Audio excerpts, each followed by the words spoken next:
Hello everyone, welcome to my classes. So last जितने भी lectures गए हैं आई होप आप लोगों को समझ में आया है। तो आज हम एक नया चैप्टर स्टार्ट करने वाले हैं। ये भी क्लास 8 का एक चैप्टर है, that is conservation of plants and animals. ठीक है, हमने एक चैप्टर पढ़ा था, आप लोगों को याद है कि नहीं, फॉरेस्ट आवर लाइफ लाइन, की फॉरेस्ट जो है वो डिस्ट्रॉय हो रहा है तो हमें प्लांट्स को कंजर्व करना चाहिए। तो उसके बारे में आज हम डिटेल्स में पढ़ेंगे। ठीक है, सो लेट्स स्टार्ट। ठीक है, so conservation of plants and animals. ठीक है, यहाँ पे कंजर्वेशन का मतलब क्या है? कंजर्वेशन का मतलब है प्रोटेक्ट करना, प्रिजर्व करना। ठीक है, हम सबको पता है कि इकोलॉजी जो है वो धीरे धीरे बिगड़ रहा है ड्यू टू डिफॉरेस्टेशन। ठीक है, प्लांट्स एंड एनिमल्स एक्सटिंक्ट हो रहा है, फॉरेस्ट काटा जा रहा है। तो हमें क्या करना है? हमें प्लांट्स एंड एनिमल्स को कंजर्व करके रखना है, प्रोटेक्ट करके रखना है। ठीक है, तो ये प्रोटेक्शन की जरूरत हुआ क्यों? ठीक है, ये वर्ड आया है क्यों कि conservation of plants and animals क्यों करना है? क्योंकि डिस्ट्रॉय हो रहा है। ठीक है, और डिस्ट्रॉय किसकी वजह से हो रहा है? Due to deforestation. डिफॉरेस्टेशन का मतलब क्या है? यहाँ पे फॉरेस्टेशन का मतलब है फॉरेस्ट मतलब प्लांट्स, डी मतलब नेगेटिव मतलब प्लांट्स या फॉरेस्ट जो है वो डिस्ट्रॉय हो रहा है, वो गायब हो रहा है। ठीक है, so clearing of forest and using land for other uses. Forest काट के उसके लैंड को वो किसी और कामों के लिए यूज कर रहा है, या फिर फॉरेस्ट में जो प्लांट्स है उसको किसी और कामों के लिए यूज कर रहा है। तो इसकी वजह से क्या हो रहा है? फॉरेस्ट डिक्रीज हो रहा है। इसी को हम क्या बोलते हैं? डिफॉरेस्टेशन बोलते हैं। ठीक है, अब देखो डिफॉरेस्टेशन का कॉजेस क्या क्या हो सकता है, मतलब किसकी वजह से डिफॉरेस्टेशन होता है। ठीक है, एक तो हो सकता है मैन मेड रीजन, मतलब ह्यूमन के एक्टिविटीज की वजह से, और दूसरा कुछ नेचुरल रीजंस भी हो सकता है। ठीक है, सो मैन मेड एक्टिविटीज क्या क्या है? ये कल्टीवेशन, खेती करने के लिए अगर वो जमीन चाहिए तो फॉरेस्ट काट रहे हैं और वहां पे खेती कर रहे हैं। ठीक है, बिल्डिंग, फैक्ट्रीज, ये सब बनाने के लिए ठीक है फॉरेस्ट को काटा जा रहा है क्योंकि जमीन चाहिए।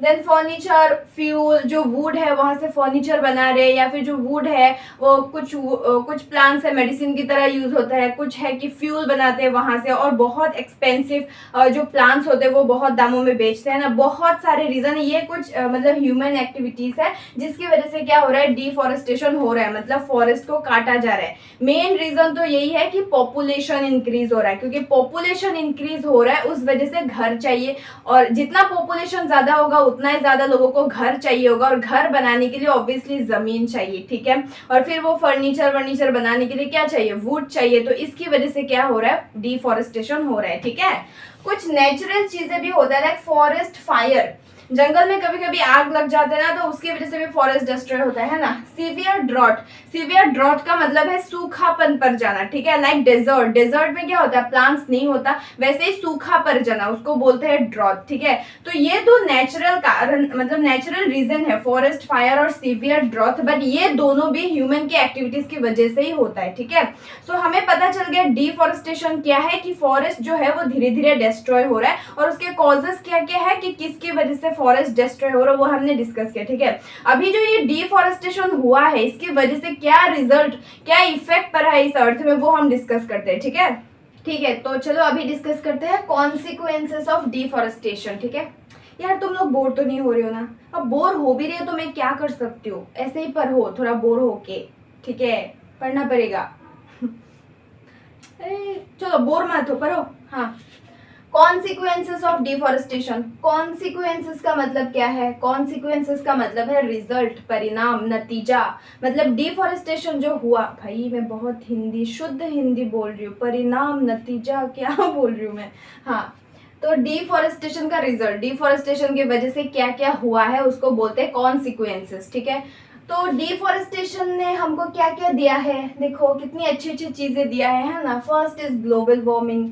अब डिफॉरेस्टेशन की वजह से ग्लोबल वार्मिंग होता कैसे? ग्लोबल वार्मिंग एक्चुअली में है क्या, तुम समझो। ठीक है, एटमॉस्फेयर में बहुत सारी गैसेस प्रेजेंट है, हमको पता है। ठीक है, कुछ पर्टिकुलर गैसेस है like carbon dioxide, carbon monoxide, ozone, nitrous oxide, और भी बहुत कुछ गैसेस है। उन सब को बोलते हैं ग्रीन हाउस गैसेस। ठीक है, ग्रीन हाउस गैसेस उन सब गैस को बोला जाता है जो क्या करता है? सोलर एनर्जी मतलब सन की एनर्जी, सनलाइट को डायरेक्टली एब्जॉर्ब करके रख सकता है, मतलब सनलाइट को वो क्या कर सकता है? हीट को ट्रैप कर सकता है, हीट को वो स्टोर करके रख सकता है। ठीक है, तो क्या होता है कि डिफॉरेस्टेशन की वजह से प्लांट गायब हो रहा है। हमको पता है जो पेड़ होता है वो कार्बन डाइऑक्साइड को अब्जॉर्व करता है दिन में ड्यू फॉर द फोटोसिंथेसिस, ठीक है। तो अगर प्लांट नहीं होगा तो कार्बन डाइऑक्साइड गैस बढ़ जाएगा ना, क्योंकि उसको अब्जॉर्व करने वाला कोई नहीं होगा, तो कार्बन डाइऑक्साइड के अमाउंट बढ़ जाएगा। तो कार्बन डाइऑक्साइड क्या है, एक ग्रीन हाउस गैस है, तो वो क्या करेगा, सोलर एनर्जी को ट्रैप करेगा, ठीक है। तो जितना ज्यादा कार्बन डाइऑक्साइड होगा उतना ही ज्यादा सोलर एनर्जी को ट्रैप करेगा और ये अर्थ का टेम्परेचर जो है वो बढ़ जाएगा। इसी को हम क्या बोलते हैं, ग्लोबल वार्मिंग बोलते हैं, ठीक है। और आज के डेट में ग्लोबल वार्मिंग बहुत ज्यादा बढ़ गया है, ठीक है, बहुत ज्यादा।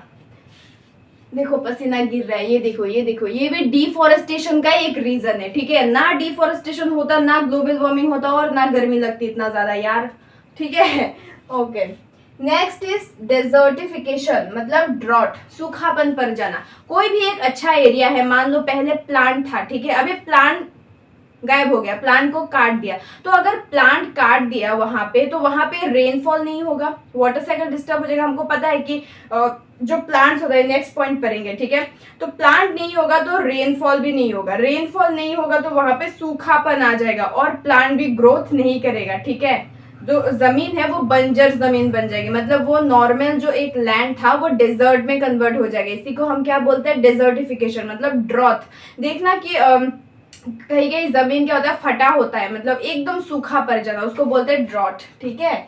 Third is water cycle disturb. Water cycle कैसे डिस्टर्ब होगा, क्योंकि जो प्लांट है, जहां पे प्लांट होगा वही एरिया में बारिश होगा, क्योंकि क्या होता है, बारिश जो होता है वो पानी रूट क्या करता है, अब्जॉर्व करता है, करने के बाद फोटोसिंथेसिस के बाद जो एक्सेस वाटर रह जाते हैं उसको हमें पता है प्लांट ट्रांसपोर्टेशन की मदद से क्या करता है, इवापोरेट करता है। वही इवापोरेशन से जाके क्लाउड बनता है और फिर से रेन होता है, ठीक है। तो अगर प्लांट नहीं होगा तो ये पूरा साइकिल डिस्टर्ब हो जाएगा कि नहीं, तो यही बात है, ठीक है।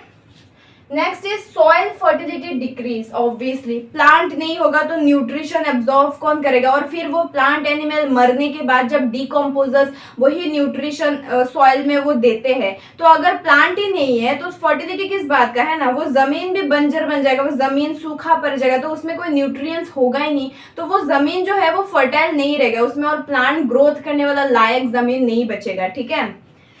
लास्ट वन इज फ्लड या सॉइल इरोजन। हमको पता है, हमने पहले चैप्टर में भी पढ़ा है कि फ्लड कैसे होगा प्लांट से, ठीक है।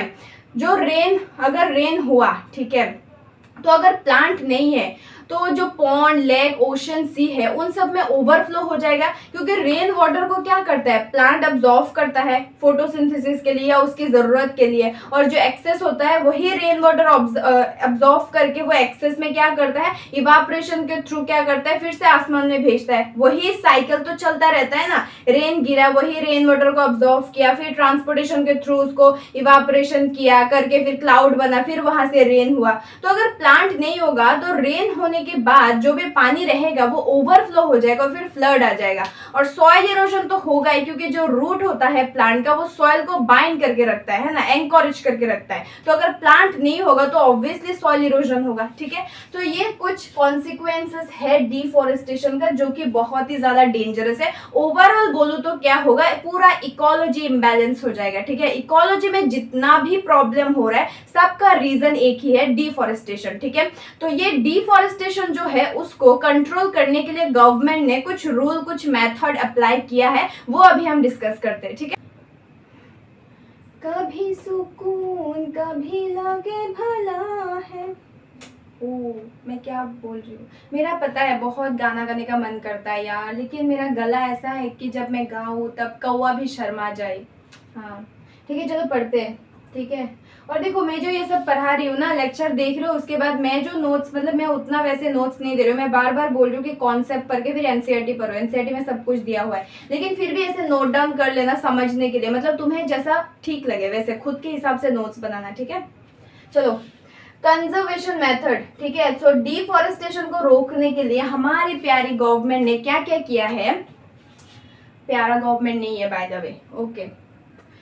तो देखो कुछ रूल बनाया है, ठीक है, आई मीन कुछ जगह को सेफ बनाया है, लाइक क्या किया, वाइल्ड लाइफ सेंचुरी बनाया, नेशनल पार्क बनाया, बायोस्फीयर रिजर्व बनाया। अब ये है क्या, ठीक है, हमको पता है डिफॉरेस्टेशन की वजह से क्या हो रहा है, यहाँ पे प्लांट्स और एनिमल्स का कंजर्वेशन दोनों की बात की गई है, नॉट ओनली प्लांट्स, ठीक है। डिफॉरेस्टेशन की वजह से क्या हो रहा है, फॉरेस्ट गायब हो रहा है ना, प्लांट काटा जा रहा है, और अगर प्लांट काटा जा रहा है तो ऑब्वियसली एनिमल्स के ऊपर तो इफेक्ट पड़ेगा ना।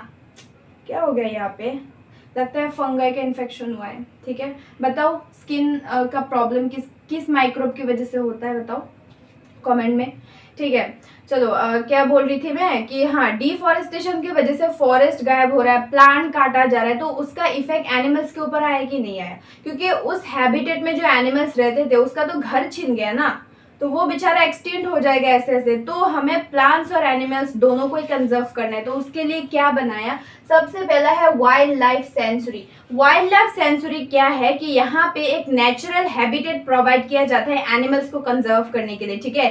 एनिमल्स को स्पेशली जो वाइल्ड एनिमल्स है, वाइल्ड एनिमल्स या फिर जो स्पीशीज एक्सटिंक्ट होने वाला है ऑलमोस्ट, उन सबको एक नेचुरल हैबिटेट प्रोवाइड किया जाता है वहां पे, ठीक है। और वो एरिया पूरा प्रोटेक्टेड है, ठीक है। Wild life sanctuary, national park, biosphere reserve, ये सब एरिया जो है वो बहुत ही ज्यादा प्रोटेक्टेड है, बहुत ही ज्यादा, अभी इतना ज्यादा भी नहीं बोल सकते, स्टिल मतलब वहां पे हंटिंग होता है, ठीक है, लेकिन वो प्रोटेक्टेड एरिया है, वहां पे हर किसी को जाने की परमिशन नहीं होती है, ठीक है।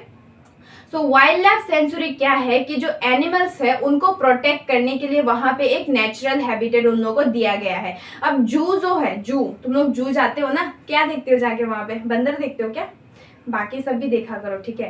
तो जू और वाइल्ड लाइफ सेंचुरी में क्या फर्क है, जू में क्या होता है, जू में भी एनिमल्स को प्रोटेक्ट करके रखते हैं, लेकिन उन लोगों को वहां पे एक नेचुरल हैबिटेट नहीं मिलता, लाइक पिंजरा में बंद होते हैं ना, पिंजरा में बंद किया जाता है कि नहीं जू में, तो उनको एक प्रॉपर मतलब हाँ प्रोटेक्टेड है, बट उनको एक नेचुरल हैबिटेट नहीं मिल रहा, उनका जो जगह है। अब देखो, मुझे अगर घूमने फिरने की आदत है, अगर मुझे पिंजरा में बंद कर देंगे तो ऑब्वियसली मैं जिंदा रहूंगी, लेकिन अच्छा नहीं लगेगा ना, जो हैबिट है वो करना पड़ेगा। वैसे एक एनिमल का असली घर होता है जंगल, घर मतलब पेड़ों के बीच में, है ना, जंगल उसका असली घर है, तो पिंजरा में बंद करके उसको प्रोटेक्ट तो करेगा, लेकिन ऑब्वियसली उसका नेचुरल हैबिटेट तो नहीं दे रहा है ना। तो यही है वाइल्ड लाइफ सेंचुरी। लेकिन वाइल्ड लाइफ सेंचुरी में क्या है कि एक एनिमल को उसका प्रॉपर नेचुरल हैबिटेट प्रोवाइड किया जाता है, वहां पे प्रोटेक्टेड रहता है, ठीक है। तो this is the difference between जू एंड वाइल्ड लाइफ सेंचुरी। जू में नेचुरल हैबिटेट नहीं मिलता है, वाइल्ड लाइफ सेंचुरी में मिलता है, ठीक है। Next is national park. National park तो सुना होगा सब लोगों ने, है ना। नेशनल पार्क में क्या होता है, वहां पे भी जो प्लांट्स एनिमल्स है उनको क्या किया जाता है, प्रोटेक्ट किया जाता है, वो भी वाइल्ड लाइफ सेंचुरी की तरह एक जगह होता है, ठीक है, ठीक है। Third one is biosphere reserve. Biosphere का मतलब है प्रोटेक्शन ऑफ बायोडाइवर्सिटी। अब देखो बायोडाइवर्सिटी का मतलब क्या है, ठीक है, बायोडाइवर्सिटी, बायो का मतलब तो है हमें पता लिविंग, ठीक है, मतलब प्लांट्स और एनिमल्स दोनों आएगा। डाइवर्सिटी का मतलब है वेरिएशन, ठीक है, मतलब प्लांट्स और एनिमल्स का variation, variety of plants and animals हमारी अर्थ में प्रेजेंट है कि नहीं। ऐसा तो नहीं है सिर्फ पेड़ में सिर्फ आम का पेड़ है, ऐसा तो नहीं है ना। ह्यूमन में मैं अकेली ह्यूमन हूँ, तुम लोग बंदर हो, ऐसा तो नहीं है ना, नहीं है ना, सब लोग अलग अलग है ना। तो अलग अलग तरह के प्लांट और एनिमल के स्पीशीज इस अर्थ में प्रेजेंट है, इसी को हम बोलते हैं बायोडाइवर्सिटी, मतलब variety of plants and animals, ठीक है। तो variety of plants and animals को कंजर्व करना, प्रोटेक्ट करने को बोलते हैं हम बायोस्फीयर रिजर्व, ठीक है। तो इसके अंडर में वाइल्ड लाइफ सेंचुरी भी आता है, नेशनल पार्क भी आता है, ठीक है। So all kind of plants animals या कुछ ट्राइबल पीपल्स भी बायोस्फीयर रिजर्व के अंडर में आता है, ठीक है, उनको प्रोटेक्ट करके रखते हैं, ठीक है। तो wild life sanctuary, national park and biosphere reserve, ये तीन मेथड गवर्नमेंट ने अप्लाई किया है हमारी जो डिफॉरेस्टेशन है उसके खिलाफ, मतलब प्लांट्स और एनिमल्स को कंजर्व करने के लिए, प्रोटेक्ट करने के लिए, बट स्टिल अभी भी हंटिंग हो रहा है, ठीक है। तो इसीलिए हमें क्या करना चाहिए, एक टाइट सिक्योरिटी प्रोवाइड करना चाहिए, ठीक है। तो देखो अब डिस्कस करते हैं एक चीज, that is flora and fauna. ये क्या है, ठीक है, flora and fauna. The plants and animals are found in a particular area is called flora and fauna. ठीक है, प्लांट को बोलते हैं फ्लोरा, एनिमल को बोलते हैं फोना. ठीक है, कोई भी प्लांट एंड एनिमल एक पर्टिकुलर एरिया में पाए जा रहे हैं उसको हम बोलते हैं फ्लोरा एंड फोना. इसका मतलब क्या हुआ कि कोई एक नेशनल पार्क है मान लो, ठीक है, उस नेशनल पार्क में जितने भी वो हमने एक मान लिया वो एक पर्टिकुलर एरिया है. ठीक है, उस पर्टिकुलर एरिया में वो नेशनल पार्क को हमने माना एक पर्टिकुलर एरिया, तो उस नेशनल पार्क में जितने भी प्लांट्स होंगे उसको हम बोलेंगे फ्लोरा, जितने भी एनिमल्स होंगे उसको हम बोलेंगे फोना. मान लो ये मेरा घर है, ठीक है, यहाँ पे मेरा गार्डन है और यहाँ पे कुछ जानवर भी मैंने पाल रखे हैं. ठीक है, तो इस पर्टिकुलर एरिया में जितने भी प्लांट्स है उसको मैं बोलूंगी फ्लोरा और जितने भी एनिमल्स है उसको मैं बोलूंगी फोना. ठीक है, और ऐसा बिल्कुल भी नहीं है कि इस एरिया में अगर ये प्लांट पाया जा रहा है तो दूसरे एरिया में नहीं होगा, ऐसा नहीं है, होगा. लेकिन मतलब ऐसे माना जाता है कि एक पर्टिकुलर एरिया को मतलब प्रेडिक्ट किया जाता है, मान लिया जाता है कि इस पर्टिकुलर एरिया में जो प्लांट्स है उसको बोलेंगे फ्लोरा और जो एनिमल्स है उसको हम बोलेंगे फोना. समझ में आया? Next, what is endemic species and what is endangered species. ठीक है, endemic species these are found only in a particular area, not everywhere. Endemic species वो स्पीशीज होता है, ये भी एक पर्टिकुलर एरिया में. अब स्पीशीज यहाँ पे प्लांट और एनिमल दोनों आएगा. ठीक है, प्लांट और एनिमल का वो स्पीशीज है जो एक पर्टिकुलर एरिया में ही पाया जाता है, वो कहीं और पाया नहीं जाता. फ्लोरा एंड फोना में क्या था, एक पर्टिकुलर एरिया में जो प्लांट है वो फ्लोरा है, जो एनिमल्स है वो फोना है. लेकिन एंडेमिक स्पीशीज प्लांट और एनिमल का वो स्पीशीज है जो एक ही पर्टिकुलर एरिया में पाया जाता है, वो दूसरी जगह पाया नहीं जाता. मतलब ऑलमोस्ट ये भी एक्सटेंट होने वाला होता है, इसका अमाउंट बहुत कम हो जाता है. ठीक है, एक एग्जाम्पल है लाइक जियांट स्क्वेरल नाम का एक स्क्वेरल है. ठीक है, वो सिर्फ एक ही जगह पे पाया जाता है, दैट इज पचमरही बायोस्फीयर रिजर्व. ठीक है, पचमरही बायोस्फीयर रिजर्व नाम का एक बायोस्फीयर रिजर्व है जहाँ पे जियांट स्क्वेरल पाया जाता है. ये कहीं और पाया नहीं जाता, उसी पर्टिकुलर एरिया में पाया जाता है. ठीक है, कहीं और नहीं मिलेगा, तो इसको हम बोलेंगे एंडेमिक स्पीशीज. ठीक है, फॉर एग्जांपल जो मैंगो है, ठीक है, मैंगो हर जगह पाया जाता है. ठीक है, लेकिन जो वाइल्ड मैंगो है वो सिर्फ पचमरही जो बायोस्फीयर रिजर्व है वहीं पे पाया जाता है, तो वो एंडेमिक स्पीशीज है, वो नेचुरल में और नेचर में वो कहीं और नहीं मिलेगा तुमको. तो अगर वो सिर्फ एक ही जगह में पाया जा रहा है तो वो एंडेमिक से एंडेंजर्ड बनने के चांसेस है कि नहीं. एंडेंजर्ड का मतलब है क्लोज टू एक्सटिंक्ट, मतलब जो ऑलमोस्ट एक्सटिंक्ट होने वाला है, क्योंकि अगर वो सिर्फ एक ही जगह में पाया जा रहा है इसका मतलब उसका अमाउंट कम हो गया है. ठीक है, तो जब और नए नए स्पीशीज आएंगे या फिर और डिफॉरेस्टेशन हो जाएगा, उसका नेचुरल हैबिटेट छीन जाएगा ऑब्वियसली, या कुछ नए स्पीशीज आगे उसका जगह ले लेंगे, तो ऑब्वियसली वो एक्सटिंक्ट हो जाएगा कि नहीं, है ना. तो यही है. ठीक है, समझ में आ गया एंडेमिक स्पीशीज और एंडेंजर्ड स्पीशीज. ठीक है, चलो आगे डिस्कस करते हैं. ठीक है, ठीक है, चलो अभी डिस्कस करते हैं टाइगर प्रोजेक्ट. ठीक है, तो ये क्या है. ठीक है, एक टाइम ऐसा था जहाँ पे ऐसा लगा कि जो देश में मतलब जो भी टाइगर है वो धीरे धीरे एक्सटिंक्ट हो रहा है. टाइगर के बहुत सारे स्पीशीज है ना, तो वो एक्सटिंक्ट होने वाला था. तो गवर्नमेंट ने एक टाइगर प्रोजेक्ट नाम का कुछ बनाया था कि ओनली टाइगर को कंजर्व करने के लिए, प्रोटेक्ट करने के लिए एक वाइल्ड लाइफ सेंचुरी, एक नेशनल पार्क जैसा ही बनाया था. उसके अंदर ओनली टाइगर के स्पीशीज को रखा गया था कि वो कंजर्व रहे, लेकिन नेचुरल हैबिटेट के अंदर. ठीक है, तो यही है टाइगर प्रोजेक्ट, इतना इंपॉर्टेंट नहीं है. अब देखो रेड डाटा बुक क्या होता है. देखो टाइगर प्रोजेक्ट, अब देखो तुम लोग को ये लग रहा होगा कि अगर मतलब दुनिया से अगर टाइगर चला गया तो क्या ही हो जाएगा, है ना. वैसे भी टाइगर का क्या ही रोल है इस, है ना. सोच रहे होगे ना कि एनिमल्स अगर मर गए तो क्या होगा, लेकिन हमने पढ़ा था ना प्लांट्स और एनिमल्स जो है वो एक दूसरे के ऊपर डायरेक्टली या इनडायरेक्टली डिपेंडेंट होते हैं ना. हमको पता है जो फॉरेस्ट है वो सेल्फ क्लीनिंग कैसे करता है, थ्रू डिकम्पोजर्स, थ्रू माइक्रोब्स, है ना. तो एनिमल्स के ऊपर कैसे डिपेंडेंट है, ये टाइगर क्या है, एक कार्निवोरस एनिमल है ना. तो ये फूड चेन में काम आएगा कि नहीं. अगर ये टाइगर गायब हो गया या कोई भी एनिमल गायब हो गया तो फूड चेन, फूड वेव वो बिगड़ जाएगा कि नहीं, है ना. फूड चेन याद है ना जो पढ़ा था. तो अगर एनिमल्स गायब हो गया तो फूड चेन, फूड वेव बिगड़ जाएगा. तो अगर फूड चेन बिगड़ गया तो पूरा इकोलॉजी बिगड़ जाएगा, है ना. तो प्लांट्स और एनिमल्स दोनों को, कोई भी अगर एक एनिमल मतलब एक्सटिंक्ट हो गया तो बहुत ज्यादा इफेक्ट पड़ेगा. बहुत सारे एनिमल्स एक्सटिंक्ट हुआ है तो बहुत ज्यादा इफेक्ट पड़ रहा है, तो पता ही है ना. तो इसीलिए ठीक है. रेड डाटा बुक, अब देखो ये जो एक्सटिंक्ट हो रहा है एनिमल्स या प्लांट्स, उनको हम क्या बोलते हैं, एंडेंजर्ड. वो तो एक्सटिंक्ट हो गया, लेकिन जो अभी एक्सटिंक्ट होने वाला है मतलब ऑलमोस्ट उसको हम क्या बोलेंगे, एंडेंजर्ड स्पीशीज। ठीक है, देखो एंडेंजर्ड और एक्सटिंक्ट में डिफरेंस है। लाइक डायनासोर, डूडो, ये सब क्या है, ये एक्सटिंक्ट हो गया है, ऑलरेडी खत्म हो गया दुनिया से, तो ये एक्सटिंक्ट एनिमल्स है। एंडेंजर्ड स्पीशीज का मतलब जो ऑलमोस्ट एक्सटिंक्ट होने वाला है, अभी बहुत ही कम बचा हुआ है। ठीक है, तो वो एंडेंजर्ड स्पीशीज के बारे में जिस बुक में रिकॉर्ड रखते हैं उसी को हम बोलते हैं रेड डाटा बुक। रेड का मतलब है डेंजर, है ना। रेड जो है वो क्या संबल करता है, संबल करता है। रेड जो है वो क्या डिनोट करता है, क्या डिकोड करता है, वो डेंजर को डिकोड करता है ना। तो रेड डाटा बुक मतलब उस बुक में क्या होता है, जितना भी एंडेंजर्ड स्पीशीज है, मतलब एक्सटिंक्ट होने वाला है, उन सब के बारे में एक रिकॉर्ड है। ठीक है, ये कुछ टॉपिक्स है ऐसे बोल रही हो, ये सब बाद में मिलेगा पढ़ने को। माइग्रेशन, माइग्रेशन है क्या, एक जगह से दूसरे जगह में ट्रांसफर होना। तुम लोगों ने सुना होगा कि जो सेंचुरीज होता है वहां पे बहुत दूर दूर से बर्ड्स आते हैं, है ना, इसी को बोलते हैं माइग्रेशन। जो उसको क्या बोला जाता है, माइग्रेटरी बर्ड्स बोला जाता है। वो माइग्रेशन क्यों करते हैं, मान लो एक बर्ड के लिए थोड़ा सा मतलब एक नॉर्मल टेम्परेचर है, लाइक ठंडा भी नहीं है गर्मी भी नहीं है, एक फेवरेबल कंडीशन है उसके लिए। ठीक है, लेकिन जब क्लाइमेट चेंज होता है उस एरिया में मान लो बहुत ज्यादा ठंड पड़ गई जिस एरिया में बर्ड रहता है, ठीक है, लेकिन बर्ड के ब्रीडिंग के लिए, उसका एग लेइंग के लिए या रिप्रोडक्शन के लिए वो जगह जो है वो सुइटेबल नहीं है। तो वो क्या करता है, क्लाइमेट चेंज होने के बाद वो उड़ जाता है कहीं और, जहां पे उसका फेवरेबल कंडीशन होता है वहां पे एग ले करने के लिए चला जाता है। इसी को हम क्या बोलते हैं, माइग्रेशन बोलते हैं। ठीक है, माइग्रेशन होता क्यों है, ड्यू टू क्लाइमेटिक चेंजेस। ठीक है, फिर आता है रिसाइकलिंग ऑफ पेपर। तो हमने डिफॉरेस्टेशन तो देख लिया, डिफॉरेस्टेशन को हम कैसे रोक सकते हैं वो भी हमने 3 मेथड देखा, लाइक वाइल्ड लाइफ सेंचुरी,